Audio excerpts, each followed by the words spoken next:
Josh, can you take us through your emotions, everything that's gone into this week, and obviously getting the game time, and then how it all kind of played out? Yeah, I mean, I really appreciate the leadership that we have in this organization.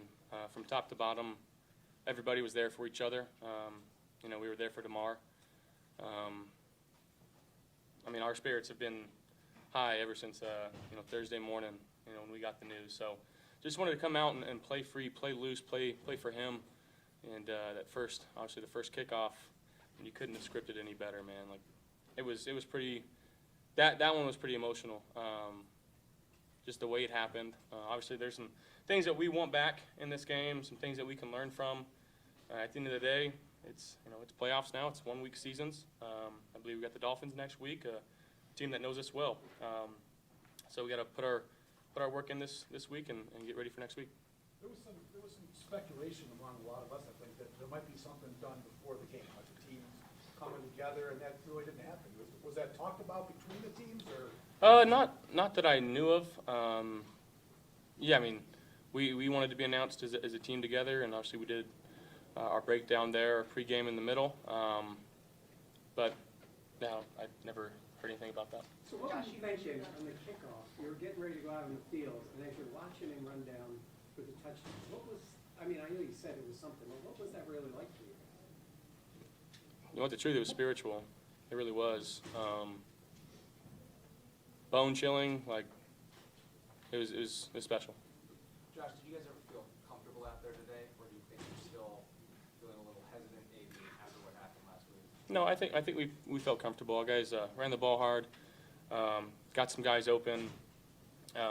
Obviously missed a few throws too. But again, we're just trying to get in the groove of things, and it don't matter, how we win now. It's if we win. The main goal from here on out is score more points than they do, no matter what it takes. How much did that first play help? It was very helpful, very helpful. Josh, where do you rank that opening kickoff in terms of football memories? I can't remember a play that touched me like that, I don't think, in my life. So it's probably number one. How about the second one? It was just spiritual, and I was going around, and I was going around my team and saying, God's real. Like, you can't draw that one up, write that one up any better. And I was just told by Kevin Curran, it's been 3 years and 3 months.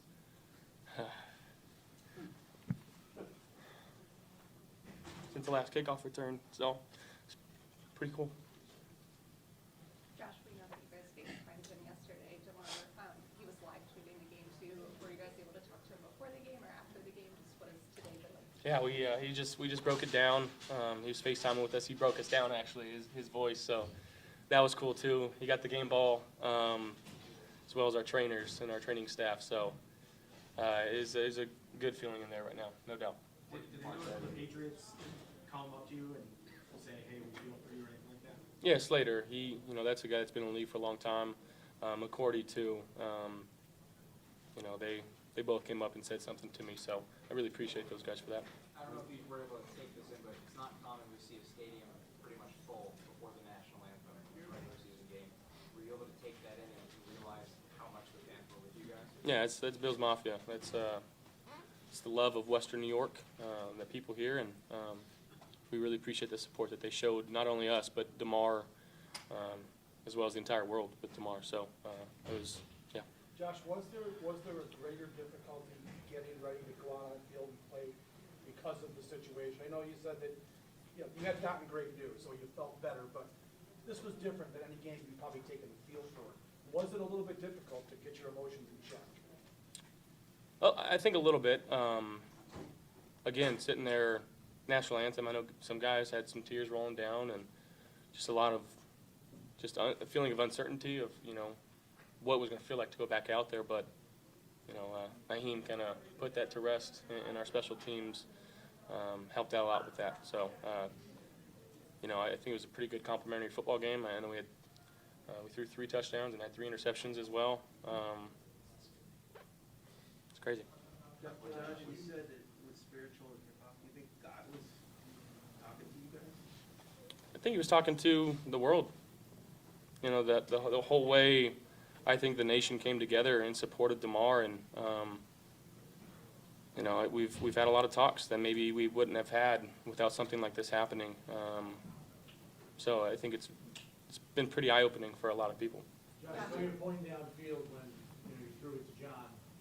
Was that kind of an ad lib there? Yeah. Safety kind of went with Isaiah, and I just kind of saw no one back there and pointed to him, and obviously having the rapport that I have with Smoke, he saw it and made an unbelievable catch. Unbelievable. So that was a pretty good feeling, obviously, bringing Smoke back, and I know he's been inactive the last few weeks, but getting his shot and making a huge play for us at a really pivotal point of the game, you know, we definitely needed that, and you know, I kind of just chalked that down to who he is, his drive, obviously being a smart vet, and you know, coming back and wanting to be here. Josh, after they scored, they made it 28-23, that was the Davis touchdown. Just, you know, at that point in the game, with what had just happened, how big was that play? It was huge. I believe it was third down, right? And it was after a penalty. They got called back 15 yards. So again, behind the chains there, but you know, just giving 14 a chance one-on-one, and that's something maybe I've gotten away from a little bit too much. And the dinking and dunkin's great, but sometimes you gotta let your dogs be dogs. Josh, last couple of weeks we've talked about Stephon Diggs and trying to get him involved maybe a little bit more. And was that kind of the plan, because you looked at him really early this game? Yeah. Again, we wanna throw it to 14, and teams do a really good job of taking that away. You know, whether they're doubling with another safety, if they're clouding to them. But at the end of the day, like, they can't do it every single play. So we gotta decipher the plays where they aren't and give him his opportunities. Josh, inside the red zone, your first touchdown with Dawson Knox, how important was it for you to have patience right there? Yeah, it was big. I mean, they dropped 8. They doubled Steph, and I believe they doubled Gabe. You know, we call that bracket. And Dawson did a good job of recognizing that. He was running over across the middle. I felt like I had time, just kind of extended a little bit, and he came back and made a heck of a catch. And yeah, those are the ones you don't really practice too often. You know, it was just kind of a ad-lib deal, and glad that he saw it. Last one, what did he say? He just said, "Love y'all boys, Bills on me," or "Bills on 3, Bills on me, 1, 2, 3 Bills." So, sweet. Thanks, everybody. Thank you.